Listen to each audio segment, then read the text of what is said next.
Gandang araw mga kabakyard. Magluluto tayo ngayon ng adobong pata ng baboy na may pineapple juice. Ayan, ilalagay na natin yung ating mga sangkap.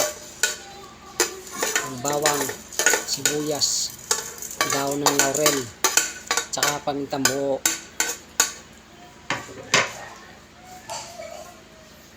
Tapos maglalagay din tayo ng soy sauce.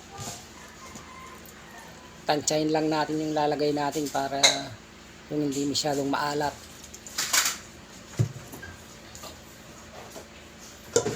Tapos suka.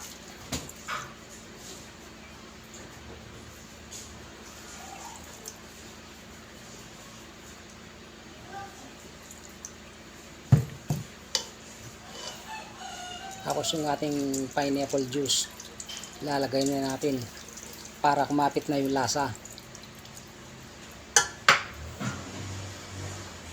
Maglalagay din tayo ng pineapple na may yung chunk.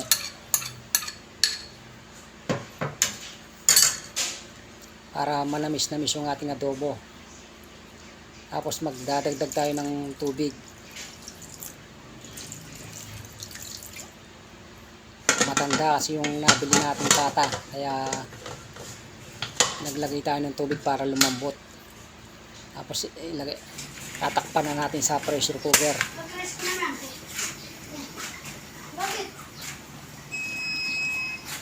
Subukan natin lutuin hanggang sa mahigit kalahating oras.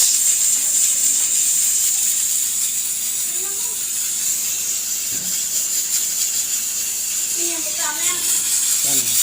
Pag maingay na yung pressure cooker, kahit hinaan na natin.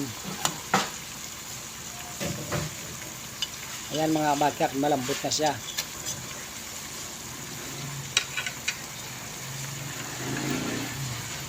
Luto na ang ating adobong pata na may pineapple juice. Maraming salamat po sa panonood.